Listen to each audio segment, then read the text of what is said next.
Guys अपने C pre processor के discussion को आगे बढ़ाते हुए इस वीडियो में हम लोग बात करेंगे हैश इंक्लूड और हैश डिफाइंड प्री प्रोसेसर के बारे में। ये दोनों बहुत ज़्यादा इंपॉर्टेंट है और इस वीडियो में मैं आप लोगों को बताऊंगा कि एफिशिएंट सी प्रोग्राम्स लिखने के लिए आपको किस तरह इनको इस्तेमाल करना पड़ेगा। सो गाइज हमने अपने पिछले वीडियो में देखा था कि प्री प्रोसेसर इन जनरल क्या होता है। हम लोग यहाँ पर स्टार्ट करेंगे अपने प्री प्रोसेसर को हैश इंक्लूड डायरेक्टिव से। अब ये क्या है, किस तरह काम करता है, ये सारी चीज़ें देख लेते हैं। तो hash include directive, so the hash include directive causes the preprocessor to fetch the contents of some other file to be included in the present file। ये hash include directive करता क्या है, इसके बारे में बात करते हैं। मान लो मेरे पास दो फाइल्स हैं, मान लो ये फाइल है, इसमें मेरे पास 1000 लाइन्स ऑफ कोड्स हैं और ये जो फाइल है ये मेरी मेन फाइल है। इसमें मैंने यहाँ पर वो फंक्शनैलिटी लिखी हुई है जिसमें मैं इन 1000 लाइनों में से कुछ लाइन्स को इस्तेमाल करूँगा, या फिर मैं कुछ ऐसा समझ लीजिए कि इंक्लूड करना चाहता हूँ यहाँ पर इस पूरे प्रोग्राम को। यहाँ पर इस पूरे प्रोग्राम में मेरे पास दो ऑप्शंस है। एक तो ये है मेरे पास गंदा सा डर्टी ऑप्शन कि मैं ये सारे की सारी 1000 लाइन्स जो है इनको कॉपी पेस्ट कर दूं कंट्रोल सी और कंट्रोल वी करके। बट क्या होगा अगर आपके पास ऐसी 10 फाइल्स हैं, 10 फाइल्स आपके पास हैं यहाँ पर जिसमें 1000 से ज़्यादा लाइन्स हैं, क्या आप कंट्रोल सी करके एक प्रोग्राम में उनको लेकर आओगे? तो ऐसा यहाँ पर एक फिजिबल, एक अच्छा सॉल्यूशन नहीं होता है कि आप लोग कॉपी करके मैनुअली लेकर आए फाइल को। इसलिए आप लोगों के लिए एक अच्छा ऑप्शन हो जाता है हैश इंक्लूड डायरेक्टिव को इस्तेमाल करना। इसीलिए प्री प्रोसेसर होता है, इसीलिए सी प्री प्रोसेसर आप लोगों की मदद करता है, आप लोगों के लिए होता है। कंपाइलेशन से पहले ये चलता है प्री प्रोसेसर, और ये आप लोगों को इस तरह के डायरेक्टिव्स देकर आपकी ज़िंदगी को आसान बनाता है। तो हैश इंक्लूड डायरेक्टिव क्या करता है, सारा का सारा कंटेंट जो एक फाइल का है उसको दूसरी फाइल में ले आता है, इससे ज़्यादा कुछ नहीं करता है, एज सिंपल एज दैट। अब यहाँ पर दिस फाइल में intern include some other files. अब मान लो आपने इस फाइल को इंक्लूड किया, इसमें हो सकता है कि ये फाइल किसी और को इंक्लूड कर रही हो और वो फाइल किसी और को इंक्लूड कर रही हो। तो यहाँ पर एकदम ये नॉर्मल है और ये एक दूसरे को इंक्लूड कर सकती हैं। और इंक्लूड अगर ये कर रही हैं एक दूसरे को तो सिंपली जो कंपाइलर होगा वो इनके कंटेंट को सबको मर्ज करके आपकी कंपाइलर को, जो एक्चुअल कंपाइलेशन प्रोसेस है, उसको पास कर देगा। तो ये यहाँ पर हमारे लिए समझना बहुत ज़रूरी था। मोस्ट कॉमनली दी हैश इंक्लूडेड फाइल, तो यहाँ पर मैंने इंक्लूड की स्पेलिंग गलत लिख दिया। Included files have a dot h extension indicating that they are header files. यहाँ पर जो हमारी हेडर फाइल्स होती हैं उनकी एक्सटेंशन डॉट एच होती है, जिसका मतलब होता है कि वो एक हेडर फाइल है। अब यहाँ पर क्या है, हेडर फाइल में मोस्टली प्रोमिसेस होते हैं। प्रोमिसेस का मतलब फंक्शन प्रोटोटाइप्स होते हैं कि मैं आगे एक फंक्शन प्रदान करने वाला हूँ। जैसे कि प्रिंट एफ है, प्रिंट एफ हमारा stdio.h में होता है। तो अगर मैं प्रिंट एफ की बात करूं तो उसका फंक्शन प्रोटोटाइप लिखा होता है, सिर्फ इम्प्लीमेंटेशन नहीं लिखी होती है हेडर फाइल में, सिर्फ प्रोटोटाइप। प्रोटोटाइप जैसे मैंने आप लोगों को फंक्शन वाले वीडियो में बताया था कि एक प्रॉमिस होता है कि आप लोग प्रिंट एफ को प्रदान करने वाले हो। प्रिंट, अगर आपने यहाँ पर फंक्शन प्रोटोटाइप लिख दिया प्रिंट एफ, तो आप कह रहे हो कि भाई मैं प्रिंट एफ का जो इम्प्लीमेंटेशन है उसको आगे प्रदान करने वाला हूँ, मेरी बात मान लो। तो कंपाइलर कहेगा चलो ठीक है, आपकी बात मानी और आप देने वाले हो, चलो ठीक है, बढ़िया, ठीक है। इस तरह से हमारा जो प्री प्रोसेसर होता है वो काम करता है। तो मैं यहाँ पर आप लोगों को हैश इंक्लूड डायरेक्टिव के बारे में सिर्फ बताना चाहता था। हम लोग कोड में देखेंगे इस चीज़ को किस तरह काम करती है। अब यहाँ पर बहुत ज़्यादा आप लोगों को इन डेप्थ चीज़ों में नहीं घुसना है। मैं क्यों ऐसा बोल रहा हूँ, मैं इसलिए बोल रहा हूँ क्योंकि हम लोग को कंपाइलर डिज़ाइन नहीं करना है। हमारा काम है एफिशिएंट प्रोग्राम्स लिखना, हमको आगे बढ़ के एल्गोरिदम्स को समझना है, हमको आगे बढ़ के, अगर आप लोग कंपाइलर डिज़ाइन में हैं, जो कि मोस्ट प्रॉब्ली आप लोग नहीं होंगे, तब तक, जब तक आप नहीं है कंपाइलर डिज़ाइनिंग में, ये कोर्स मैं कंपाइलर डिज़ाइनिंग के लिए नहीं बना रहा हूँ। एनीवेज मैं आगे की डायरेक्टिव्स के बारे में बात करता हूँ। देखो, दो तरह के कॉमन हैश इंक्लूड फॉर्मेट्स होते हैं। एक तो होता है जो हम देखते आ रहे हैं, hash include stdio.h, hash include string.h, और भी हमने बहुत सारे देखे, हैश इंक्लूड stdlib.h। यहाँ पर एंगल ब्रैकेट्स का मतलब ये होता है कि आप स्टैंडर्ड सब डायरेक्टरीज़ के अंदर से फाइल्स को इंक्लूड करना चाहते हो। लेकिन क्या होगा अगर आप वहीं करंट डायरेक्टरी में किसी फाइल को इंक्लूड करना चाहते हो, तब आप यहाँ पर कोटेशन मार्क्स का इस्तेमाल करोगे। तो कोटेशन मार्क्स और यहाँ पर एंगल ब्रैकेट्स में डिफरेंस यही होता है। एंगल ब्रैकेट्स फैच करता है फाइल्स को स्टैंडर्ड सिस्टम डायरेक्टरीज से, और जो हमारी जो ये कोटेशन मार्क्स हैं वो फैच करते हैं करंट डायरेक्टरी से। तो यहाँ पर क्या होता है कि जो डिस्क ड्राइव के फुल पाथ होते हैं वो भी अलाउड होते हैं। तो अगर मैं कुछ इस तरह से लिख दूँ, सी प्रोग्राम फाइल्स हैरी भाई सम फाइल डॉट एच, एक स्पेसिफिक पाथ मैंने दे दिया, तो ये मैंने पाथ दिया है अपने कंप्यूटर के अंदर। अब मैंने यही प्रोग्राम अगर आप लोग को भेजा तो आप लोग कहोगे हैरी भाई एरर आ रहा है यहाँ पर। क्यों आएगा एरर? क्योंकि ये फाइल नहीं होगी आपके पास। तो इसलिए ये जो है डिस्करेज किए जाते हैं इस तरह के पाथ्स, डिस्क ड्राइव के फुल पाथ्स देना। तो इसलिए आप लोगों को यहाँ पर या तो एरर हैंडलिंग करें सही से, या फिर इस तरह से पाथ्स को डिस्करेज करें। ऐसा नहीं कहूँगा कि इंक्लूड ना करें, अगर आप लोग को करना पड़ते हैं तो ज़रूर दें आप फुल पाथ, लेकिन डिस्करेज किया जाता है।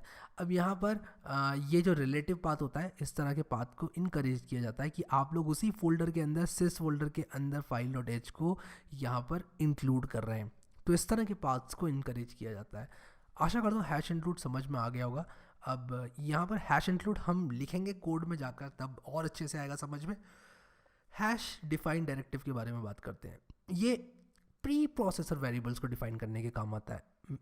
ये वर्ड प्री प्रोसेसर बहुत इंपॉर्टेंट है। यहाँ पर मैंने आप लोगों को सी में वेरिएबल्स बनाना सिखाए थे। हमने इंट ए किया था, हमने कैर बी किया था, हमने यहाँ पर काफ़ी काम किए थे। हमने बड़े बड़े प्रोग्राम्स लिखे, डायनामिक मेमोरी एलोकेशन किया, फंक्शंस लिखे, पॉइंटर्स को पॉइंट कराया इधर उधर, लेकिन हमने प्री प्रोसेसर के वेरिएबल्स नहीं बनाए। प्री प्रोसेसर के वेरिएबल्स एक्चुअल सी प्रोग्राम के वेरिएबल से एकदम अलग होते हैं, और ये हम बनाते हैं हैश डिफाइंड डायरेक्टिव की मदद से। तो hash defined directive is use to define preprocessor variables.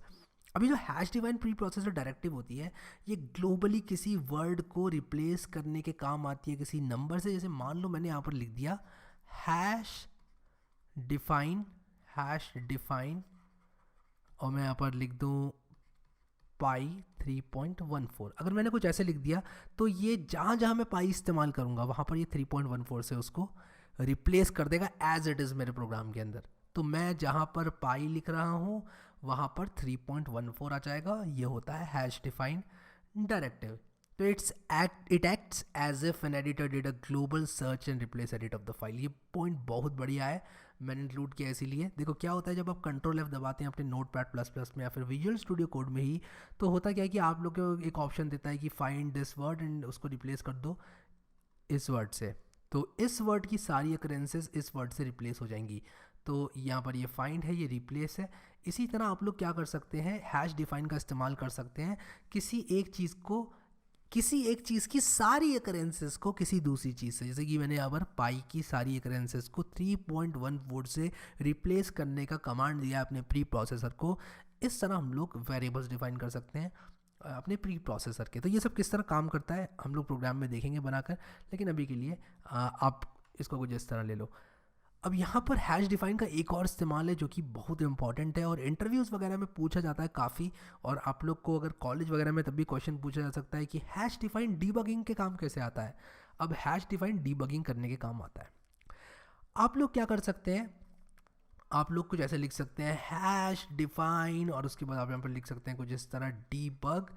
तो ऐसा करने के बाद आप कुछ इस तरह के स्टेटमेंट्स लिख सकते हैं। तो we can have print statements that we want active when debugging. मान लो आप प्रिंट करना चाहते हैं कुछ चीज़ें जो कि आप डीबग के टाइम पर ही देखना चाहते हैं। मान लो किसी वेरिएबल की क्या वैल्यू है या फिर क्या चीज़ किस तरह प्रिंट हो रही है, बहुत सारी चीज़ें आप लोग डीबगिंग के टाइम पर मान लो देखना चाहते हैं। तो आप लोग करेंगे क्या, कुछ इस तरह लिख देंगे। मैं यहाँ पर आप लोग को ये जो थर्ड वाला पॉइंट है वो समझाता हूँ कि हम किस तरह प्रोटेक्ट करेंगे इफ़ डेफ ब्लॉक के अंदर अपने डीबग स्टेटमेंट्स को। तो आप कुछ इस तरह लिख सकते हैं। मैंने आप लोग को पहले वीडियो में इफ़ डेफ के बारे में बताया था, यानी कि अगर कोई वेरिएबल डिफाइंड है, हमारा प्री प्रोसेसर का कोई वेरिएबल डिफाइन है, जैसे कि मैंने यहाँ पर कर रखा है डिफाइन, मैं कुछ इस तरह लिखूंगा डीबग। अब अगर डीबग डिफाइन है तब क्या होगा, तब यहाँ पर इसके अंदर की सारी चीज़ें एग्जीक्यूट होंगी। तो मैं यहाँ पर अपने प्रिंट स्टेटमेंट्स लिख दूंगा डीबगिंग के। तो यहाँ पर जो चीज़ मैं प्रिंट करना चाहता हूँ, फाइल्स में, लॉग फाइल्स में राइट करना चाहता हूँ, कुछ भी करना चाहता हूँ मैं यहाँ पर कर सकता हूँ। और उसके बाद मैं यहाँ पर हैश लगा के लिख दूंगा एंड इफ़, जैसे कि हम लोगों ने देखा था पहले वीडियो में प्री प्रोसेसर के। उसके बाद अगर मैं चाहूँ डीबगिंग को बंद करना तो मैं हैश अनडेफ का इस्तेमाल कर सकता हूँ। मैं कहूँगा हैश अनडेफ डीबग, डीबग को अनडिफाइन कर दो, मुझे नहीं चाहिए डीबग अब। इस तरह आप लोग यहाँ पर हैश डिफाइन का इस्तेमाल कर सकते हैं डीबगिंग में। तो इस तरह हम लोग टेक्स्ट सब्स्टिट्यूशन में, मैक्रोज बनाने में और यहाँ पर डीबगिंग करने में हैश डिफाइन का इस्तेमाल कर सकते हैं। एक और जो इंपॉर्टेंट यूज़ आता है हमारा हैश डिफाइन का, वो आता है हमारा मैक्रोज को बनाने में। मैंने यहाँ पर आप लोगों को बताया था कि किस तरह हम लोग प्री प्रोसेसर के वेरिएबल्स बना सकते हैं। जैसे कि मैंने आप लोगों को बताया था, अगर मैं यहाँ पर लिख दूँ हैश डिफाइन पाई 3.14, तब ये पाई की सारी अकरेंसेस को 3.14 से रिप्लेस कर देता है। लेकिन मैं क्या कर सकता हूँ, मैक्रोज बना सकता हूँ। मैक्रोज ऑपरेट करते हैं बिल्कुल फंक्शन की तरह, लेकिन ये फास्टर होते हैं। क्यों? क्योंकि इनके पास वो ओवरहेड इनमें नहीं होता है। जैसे कि आपने मान लो एक मेन फंक्शन में है, तो आप लोगों को क्या करना पड़ेगा, इन्वोक करना पड़ेगा फंक्शन को, फिर कंट्रोल को वापस लाना होगा उस फंक्शन में, तो वो ओवरहेड से आप लोग बच जाते हैं। वो जो यहाँ पर एक्स्ट्रा मेहनत करनी पड़ रही है आपकी मशीन को, वो नहीं करती है, क्योंकि यहाँ पर इन प्लेस ये सारे के सारे मैक्रोज जो हैं सब्सटीट्यूट हो जाते हैं और यहाँ पर हमको फास्टर वे देते हैं फंक्शंस को बनाने का। तो सिंटेक्स का एक एग्जाम्पल यहाँ पे देख लेते हैं। मैं यहाँ पर लिखूँगा अगर हैश डिफाइन, और उसके बाद मैं यहाँ पर लिख दूँ स्क्वायर, और उसके बाद यहाँ पर मैं एक पैरेंथेसिस लगाकर x लिखूँ, और उसके बाद x मल्टीप्लाई बाय x लिखूँ। तो ये एक तरह से मैंने फंक्शन बना दिया। तो अब कहीं भी अपने पूरे प्रोग्राम में मैं कुछ ऐसे लिखूँ, एरिया इज इक्वल टू पाई, और उसके बाद स्टार, फिर स्क्वायर, और उसके बाद अगर मैं यहाँ पर स्क्वायर ऑफ रेडियस लिखूँ, मान लो रेडियस एक वेरिएबल है जो कि मैंने डिफाइन किया हुआ है, तब यहाँ पर इसको कंपाइलर कुछ इस तरह देखेगा। कंपाइलर इसको देखेगा 3.14 और multiply by radius multiply by radius, और ये प्री प्रोसेसिंग के टाइम पर ही रिजॉल्व हो जाएगा। तो ये इस तरह हमारे फास्टर हो जाते हैं फंक्शन से। जो हमारे मैक्रो होते हैं वो हमारे फंक्शन से फास्टर हो जाते हैं। तो इस तरह यहाँ पर हम लोग मैक्रोस का इस्तेमाल कर सकते हैं अपने प्रोग्राम्स को एफिशिएंट बनाने के लिए। तो हम लोगों ने यहाँ पर काफ़ी चीज़ें देखी। हम लोगों ने मैक्रोस देखे, हम लोगों ने हैश इंक्लूड देखा, हम लोगों ने हैश डिफाइन देखा। अब हम लोग चलेंगे विजुअल स्टूडियो कोड के अंदर और देखेंगे कि किस तरह हम लोग ये सब चीज़ को एक्शन में देख सकते हैं। वहाँ पर जाकर हम चीज़ों को थोड़ा और इन डेप्थ समझेंगे। So let's go to a visual studio code IDE now. Alright guys, so मैं आ चुका हूँ अपने विजुअल स्टूडियो कोड के अंदर, और यहाँ पर इससे पहले कि मैं यहाँ पर कोड लिखना स्टार्ट करूँ, आप लोगों को दिखाऊँ ये सारी चीज़ें जो हमने डिस्कस की, हैश डिफाइन, हैश इंक्लूड। मैं चाहता हूँ कि आप लोग ये सी प्रोग्रामिंग की प्लेलिस्ट को एक्सेस कर लें, अगर आप लोगों ने अभी तक नहीं किया है। काफ़ी लोगों ने अभी तक एक्सेस नहीं किया है, इसलिए मैं बार बार आप लोगों से बोल रहा हूँ कि इसको एक्सेस कर लें, बुकमार्क कर लें, सेव कर लें, किसी भी तरह आप इस कोर्स को उठा लें, क्योंकि इसमें मैंने पूरा शुरू से आखिर तक, एंड तक सब कुछ बताया हुआ है। अब मैं यहाँ पर ट्यूटोरियल 59.c बनाऊँगा, तो मैं यहाँ पर आ जाता हूँ, मैं यहाँ पर बनाऊँगा ट्यूटोरियल 59.c, और ट्यूटोरियल 59.c बनाने के बाद यहाँ पर मैं आप लोगों को सबसे पहले हैश इंक्लूड दिखाता हूँ। मान लो मैं यहाँ पर लिखता हूँ हैश इंक्लूड, और या तो मैं stdio.h कर सकता हूँ। अगर मैं वो करूँगा तो मैं कुछ इस तरह लिखूँगा, क्योंकि मैं चाहता हूँ कि stdio.h को सिस्टम फाइल्स में से सर्च करके पुल किया जाए। तो ये मैं करता हूँ अगर, तो ये क्या करेगा, मैं कंट्रोल दबा के अगर क्लिक करता हूँ बाय द वे stdio.h में, तो मैं पहुँच जाऊँगा उस फाइल के अंदर जहाँ पर वो है। और आप लोग देखिए कहाँ पर इंक्लूडेड है, विंडो किट्स 10 इंक्लूड, यहाँ पर ये stdio.h फाइल्स मेरी है। तो आप लोग यहाँ पर आराम से देख सकते हैं कहाँ पर आप लोग को ये मिलेगी फाइल। बस एक आप लोग ध्यान रखें बात का ये कि टच ना करें इसको, एडिट वगैरह गलती से ना कर दें, आराम से सेफली बंद कर दें जिस तरह आपने खोला था। अब अगर मैं यहाँ पर लिख देता हूँ मान लो हैश इंक्लूड, तो मैं यहाँ पर लिख रहा हूँ हैश इंक्लूड, और उसके बाद मैं डबल कोट्स लगा दूँ यहाँ पर।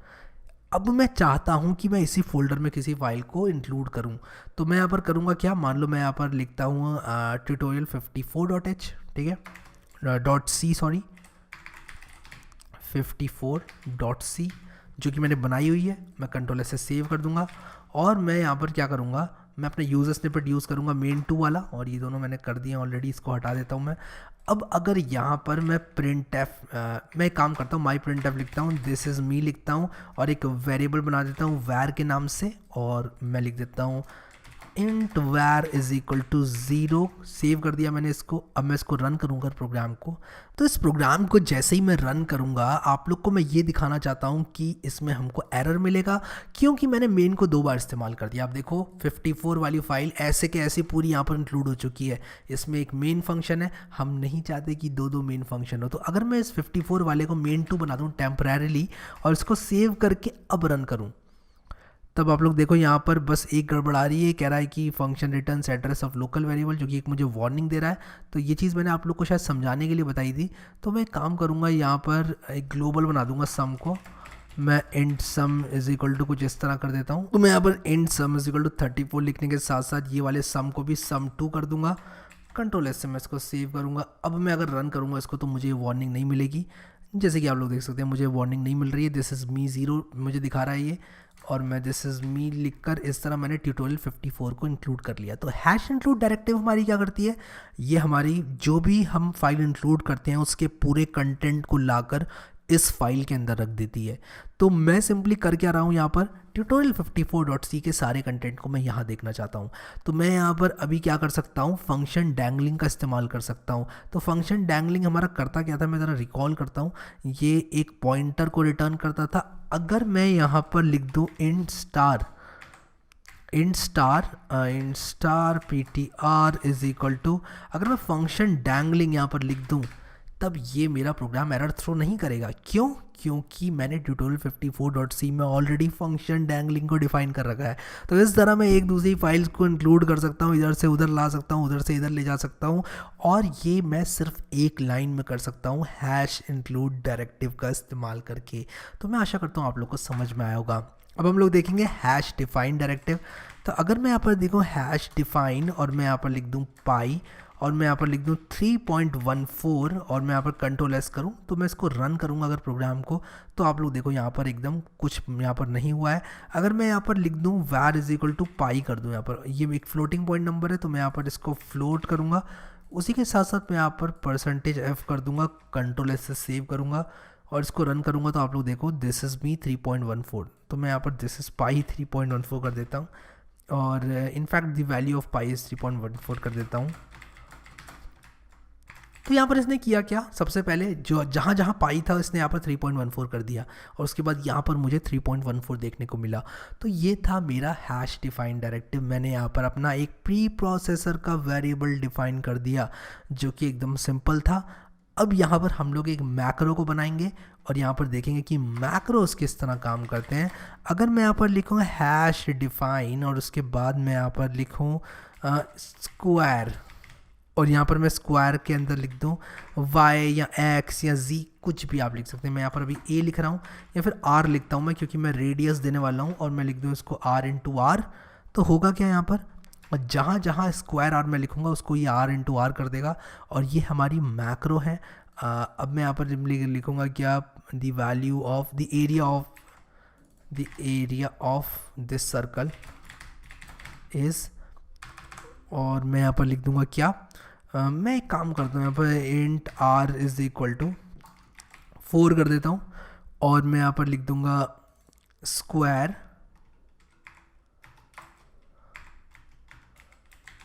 और उसके बाद स्क्वायर के अंदर मैं यहाँ पर लिख दूँगा क्या, स्क्वायर के अंदर सिंपली मैं यहाँ पर लिख दूँगा r। कंट्रोल एस को सेव करूँगा, मैं कहूँगा the area of this circle is square of r, और इनफैक्ट मुझे pi into square of r करना चाहिए था। तो मैं एक काम करता हूँ, मैं यहाँ पर कुछ एक पाई भी लिख देता हूँ। अब मैं इसको रन करूँगा तो ये देखो कह रहा है मुझसे कि the area of the circle is 50.34। तो स्क्वायर ऑफ आर की जगह हो गया 16 और 16 पॉइंट समथिंग होगा, मल्टीप्लाई बाय 3 हो जाएगा वो 3.14 समथिंग। तो ये वैल्यू हमारी आ जाएगी, देखने को आपको मिलेगी। तो यार आशा करता हूँ ये सब क्लियर हो गया होगा आप लोग को हैश इंक्लूड हैश डिफाइन अच्छे से समझ में आ गया होगा। कोई भी इशू होता है तो मुझे नीचे ज़रूर बताएं कमेंट में, और आप लोग का ये कोर्स कैसा चल रहा है, आप लोग किस तरह इसको देख रहे हैं मुझे बताएं नीचे। और कुछ भी आप चाहते हैं मैं इंक्लूड करूं या फिर मैं किस तरह इस कोर्स को बेहतर बना सकता हूं, इस तरह के कोई भी सजेशंस हो तो मुझे ज़रूर बताएं नीचे कमेंट सेक्शन में। अभी के लिए गाइस इस वीडियो को लाइक ज़रूर से करना और इस कोर्स को अपने दोस्तों के साथ शेयर करें और इस चैनल को अपने दोस्तों को भी से भी सब्सक्राइब करवाएं, ताकि मैं इस तरह के कंटेंट आप लोगों के लिए लाता रहूं और आपके दोस्तों को भी इस तरह के वीडियोस देखने को मिले जिसमें हम लोगों ने एकदम सही से डिस्कस करके सारी की सारी चीज़ों को बताया हुआ है, किस तरह स्टोरेज क्लासेस काम करती हैं, किस तरह डायनामिक मेमोरी एलोकेशन होता है, null pointer, void pointer, dangling pointer, अलग अलग तरह के पॉइंटर्स, सब कुछ हमने यहाँ पर structure, union, dynamic memory allocation से लेके call by value, call by reference तक और इफ एल्स स्टेटमेंट से लेकर स्विच तक सब कुछ डिस्कस किया हुआ है। और यहाँ पर जितने भी टॉपिक्स बच रहे हैं वो सब धीरे धीरे कवर होते जा रहे हैं और ये कोर्स बहुत जल्दी कंप्लीट हो जाएगा। सो अभी के लिए गाइस इस वीडियो में इतना ही। इस कोर्स की प्लेलिस्ट को सेव नहीं किया आप लोगों ने तो ज़रूर कर लें। Thank you so much guys for watching this video and I will see you next time.